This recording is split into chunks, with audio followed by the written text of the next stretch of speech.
the city. I'm in Cape Town to try to find out if this place is friendly towards Black African people.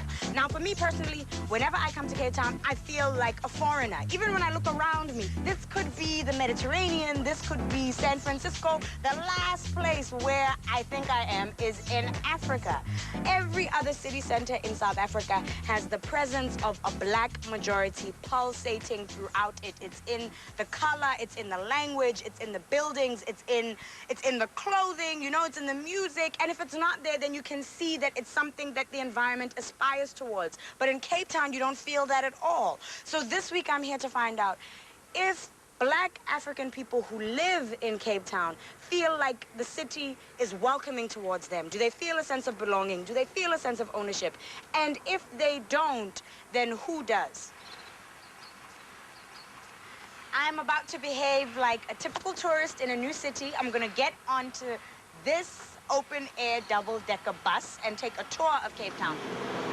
Everyone, it was in 1860 that Queen Victoria's second son, Prince Alfred, was here at the time, and he pulled the trigger that took the first load of stairs that started the construction of the Alfred Basin.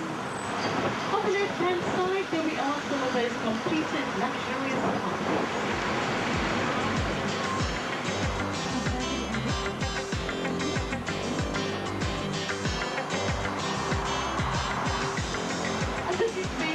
The big ultimate boat when you arrived here.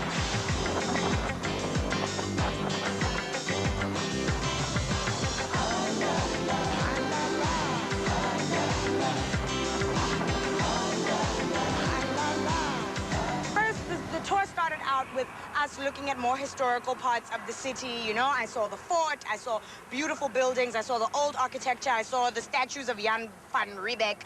Very Eurocentric view of the history, you know.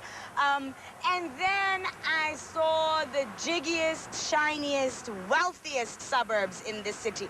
In Clifton, they said the one flat sold for 24 million rand. Like, who has 24 million rand lying around? I don't think the average Cape Townian does, you know? But clearly, if you've got some money in your pocket, this is a very nice city to be in. Maybe those people there at Clifton and Camps Bay feel more at home here than I do.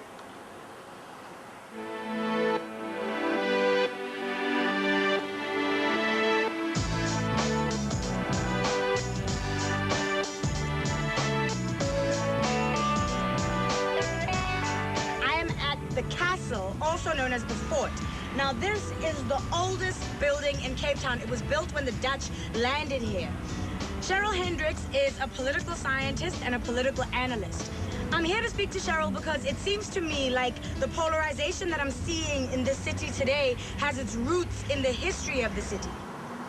Cape Town was one of the first areas that the colonialists, in this case the Dutch, arrived and from here spread out then into the interior. They bring with them slaves. And so you have the intermixture between whites who were here as colonialists, the slaves from all over, from Angola, Mozambique, as far afield as Tanzania. Wow. Okay, coming in, and then from places like Indonesia. That mixture with the Khoisan, and that gives rise to the kind of demographic makeup that we have in Cape Town today, which is a majority colored population. We move from the arrival of Europeans here and the arrival of other Black peoples from other parts of Africa, from Indonesia, to a Cape Town now that has Black African people, that has Black colored people, that has white people, and that pretty much has those in three distinct separate groups. How did that like polarization take place? I don't know if you passed District 6. We passed through District 6, yes. Well, District 6 was one of the first neighborhoods. They refer to it sometimes as a non-racial neighborhood because both coloreds and blacks and a few whites lived in that particular neighborhood. At the turn of the 20th century, though, Africans were moved out of the neighborhood. They were moved to Ndabini first and then to Langa, which is where they're located now. Langa, Guguletu, Khayelitsha are the sort of African neighborhoods of Cape Town. But before that, Africans and colored people were living together. They were living together. Okay. Coloreds in the 1960s get moved from District 6 to the Cape Flats because they wanted to create District 6 as a white suburb. Because it's so close to town. Because it's so close to town. Prime real estate now. Exactly. Ish. And so we have these spaces in Cape Town that are racialized. And till today, we have not been able to break those racialized spaces, the patterns thereof. Who is actually feeling a sense of belonging in the city? Who's feeling a sense of ownership in the city? I think that the people who actually own the city are the same ones who owned the city before.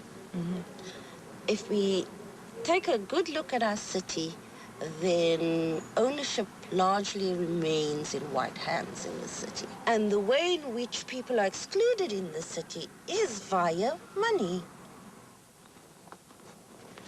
What I realized is that I was falling into the same silly, stupid trap that a lot of people fall into, in that I was assuming that because this city is dominated by a colored population, that somehow makes it less African. But now, after speaking to Sheryl, I realized that the history of colored people in this place is intertwined with the history of the origins of South Africa. If anybody belongs, then colored people belong. But the reality is that in order to belong to this city, you need to be able to buy your way in. And if you don't have the cash, then the city is as closed to you as these big, gray, spiky doors. But if you do have the cash, then there's a tiny opening for you.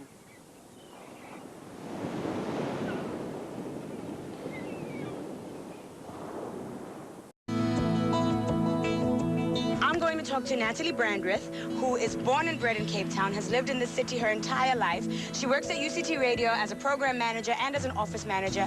And she believes that the tensions in this city are not about race. They're about money and class. So, Natalie, please tell me, like, what does it take to look at this view every morning? I want to wake up and I want to look at the ocean every single day of my life. Oh, it's going to take lots and lots of money. Are you serious? I'm sure a lot more than they pay us in this industry. That's funny. How much does it take? You're looking at about 1.5 million upwards, eh? And I mean, we're talking about ordinary little bachelor pads, nothing special. Is it Cape Townians who are living in these flats? A lot of them are. Maybe some of them have moved down from Joburg, you know, the the corporate giants. For sure. Lots of foreigners as well. How has that changed, like, you know, the flavor and the colors in the city? Like, how has that changed the way that the city feels? It's a lot more cosmopolitan. I mean, if you're looking at the example of Buka, for instance, where my in-laws live, we've got Germans living on all four corners, you know, renovating the homes. A lot of people are upset because it's losing its original architecture. It's become quite a trendy kind of loft living type of thing. But, you know, Cape Town's always been pretty cosmopolitan. So I think it's just enhanced that a lot more.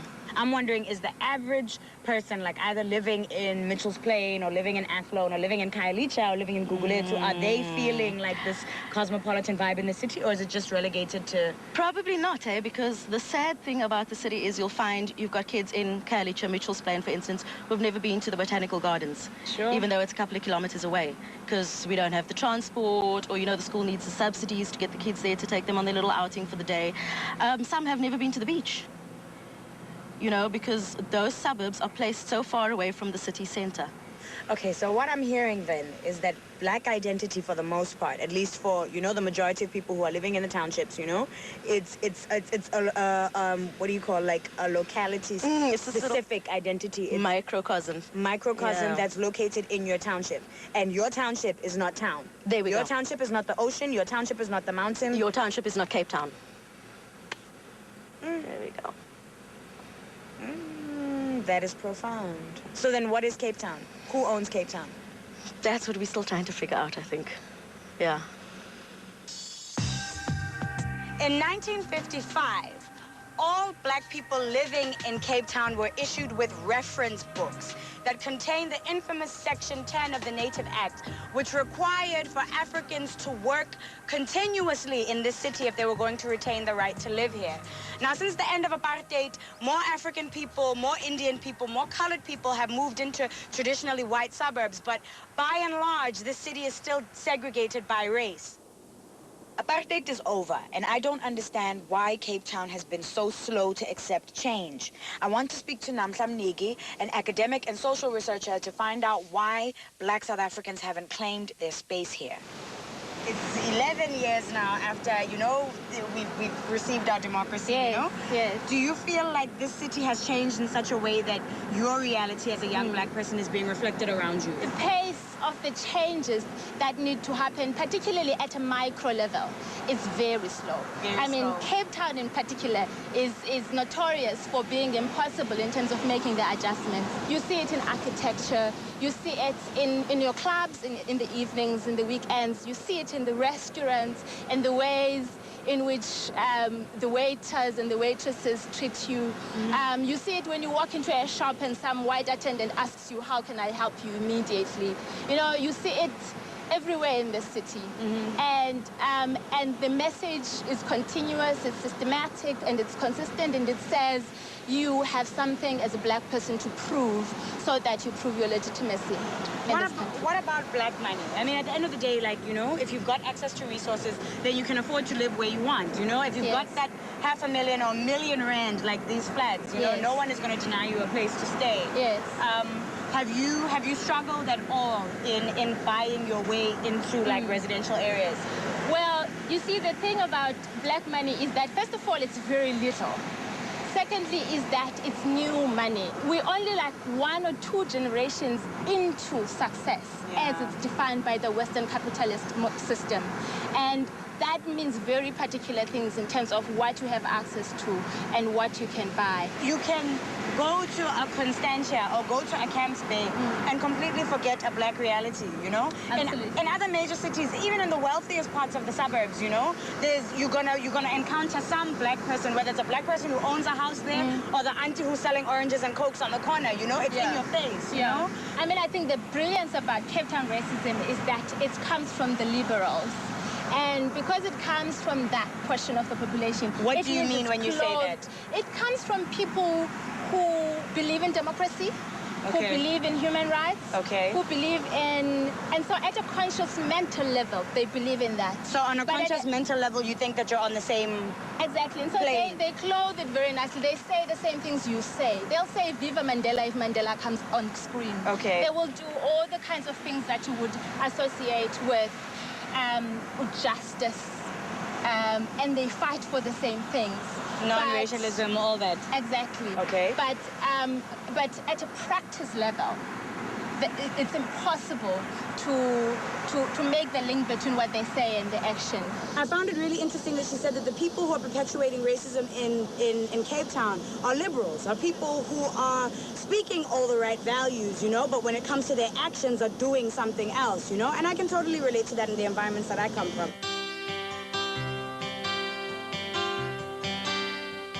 Nikki Greenwald is a native Cape Townian. Her job as a television presenter has taken her around the world, but she keeps returning to Cape Town. I want to find out from her whether she has noticed an agenda to make Black people unwelcome here.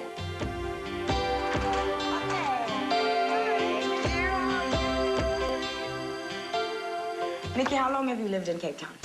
I've lived in Cape Town my whole life with a short 2-year sabbatical, if you can call it that, to Johannesburg. I've never seen wealth like I've seen in this city in my entire life, you know?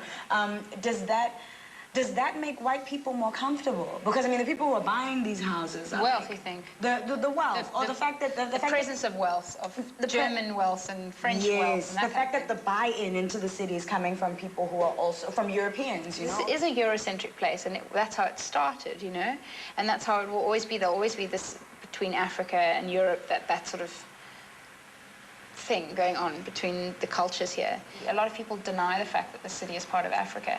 And it's easy. I mean, when you walk around the city, it is so easy to forget you're in. Everybody, when the international celebrities come here, the first thing they say is like, oh, it's so beautiful, it's amazing. It's like San Francisco. Canada, it's like San Francisco, it's like Miami. Oh, I want to come live here. So when a German person goes, oh, this is the most amazing place I've ever seen in my life, I want to buy 5 houses, you know? We're touched. It's you know what I mean? Yeah. We're not, it's not like we're like, yes, the Germans are here, like, to save us or whatever.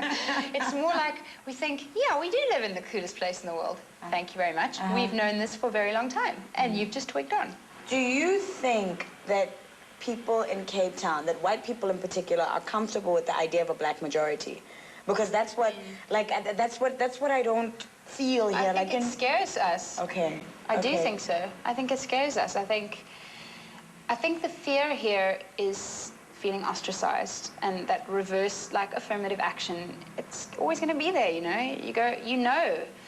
I mean, I'm in television. I don't know if there's going to be a future for me in 10 years from now. Will there be white presenters on TV? I think people have faith, but there is a fear, like, underneath it all. I do think that. Just because it's the unknown.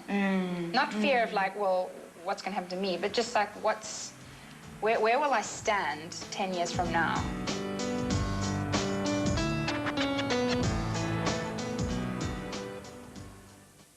Maybe the exclusion of blacks in Cape Town is purely an economic issue. Maybe black money is just too new to buy acceptance in Cape Town. I want to get a sense of what the black economic situation is like. I'm going to have to head to Gugulethu.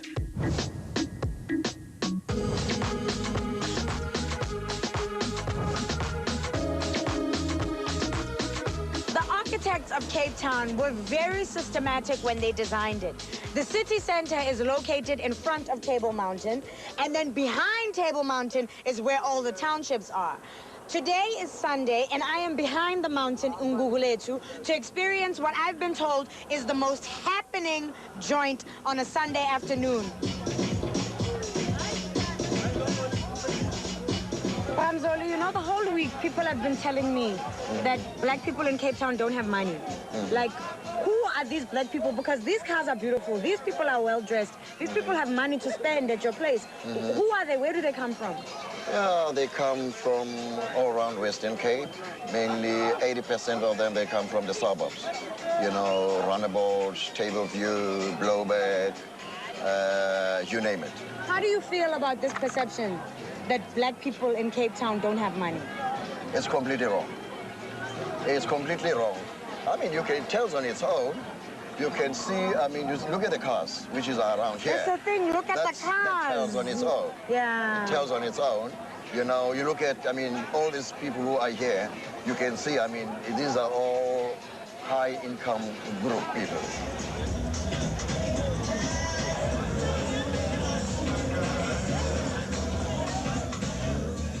The whole week, people have been telling me that black people in Cape Town don't have money. But what I've seen at Mzoli's place flies in the face of that. However big, however small that group is, it exists.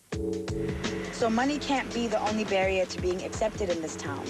I want to know if relatively wealthy black Cape Townians also feel excluded here. And if they do, then why? I'm here to speak to Yannick, who recently relocated from Johannesburg to Cape Town because of her job. I want to find out how this whole relocation process has been. How has the city received her? And has she managed to acclimatize to this new environment? Hello. How is you, my Jumela. Welcome to your beautiful city. Have a seat. Thank you very much. Is that what they teach you when you move here? No, they say Monwen.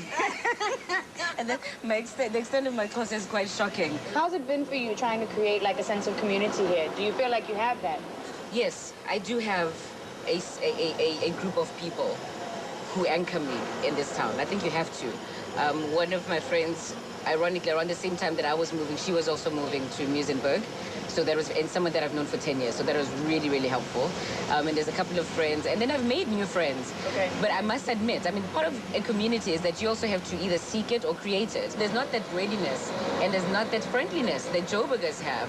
And Cape Townians say, yeah, well, you know, we've got the mountain, we've got the ocean. There's so many outdoor things that we can do, so we don't, that's why they don't socialize as much. Is that something that's dictated by color, you think? I mean, have you found that most of the people who are open and generous and welcoming of you are people who are people who are black like you, or people who are young black professionals? Is it that clique, or are you finding that it's also like the cliquiness? Does it run right across the board? Well, brown people have certainly been nicer to me, but there's a lot of foreign white people in Cape Town. Right. And they don't necessarily go around the street saying, hey, I want to embrace you, my sister, you know? These are different people, and they're comfortable in this environment for whatever reason, so they have their own little cliques. When you look at the identity of the city, like when you think about the identity and the character of the city, you know, if you could describe it, if you could give it, like, you know, a color or like, you know, an orientation, what would you describe it as? Oh, it's very white. Actually, it's a European city. The layout, the infrastructure, the people. If on the surface, you wouldn't even know. For most of it's like, are you sure? Are you sure we're in Africa? But then, I mean, here's Long Street, and there's blacks, there's whites, there's colors, there's old, there's young, there's everybody. Is this just Long Street? For the most part. You see a lot of younger black kids who are going to UCT and the Technicon, who know their rightful place, which is wherever they choose to be, and they come and play. So it's young people who are pushing that boundary. Oh yeah. They'll be fine, and that's why it's actually a positive place to be in Cape Town, because you know the younger people have different ideas. The only worry is that we hope they don't all go to Joburg. If you're young and you're black and you feel like you're in a European city and it's not doing anything for you, what's the incentive to stay? This is South Africa. This is African soil. If we're citizens of this country, who do we expect to change it if not us? The black shops that are owned in Sea Point in my neighborhood are either owned by Ethiopians, Eritreans, or Nigerians. Hey, yeah, that's true. Okay, they saw a niche in the market. It's just like, I can open a shop there. Where's black South Africans? Nowhere. And then we're going to say they're taking our jobs from us. No, they're not. They see an economic opportunity, and they're taking it. So I think black people are not, are also not looking beyond the sort of like the surface to say like, what else exists in Cape Town? We cannot give up Cape Town and just say, oh, okay, it's just, you know, it's the white city for white people. Listen, I refuse to give up on Cape Town. Thank you so much. Thank you. I'm so deeply appreciative. What I've learned in this episode is that for the most part, African people do not feel welcome in the city. They don't feel a sense of ownership or belonging. But I think that has a lot to do with the origins of the city. This city was born out of division. It's in the very fabric of the city. And it's going to take a long time to change that. Things are changing slowly, but you buy your way into that change. And not everybody has access to the resources to buy your way into that change. I think the values in the country as a whole are moving more and more towards elitism. 5 generations from now, the color of your skin is not going to matter, but the amount of money that you have in your pocket is going to matter. Mist, though thick, does not clothe skin. History's changing hands cannot untie origins. Today, fortune flows to cobblestones where ocean views are paved, and millionaires in sleep relive the unrest of slaves. The mountain turns, a mother's love burns, a hole in the facade of time to show a table set for one child, while her siblings fight for the crumbs left behind.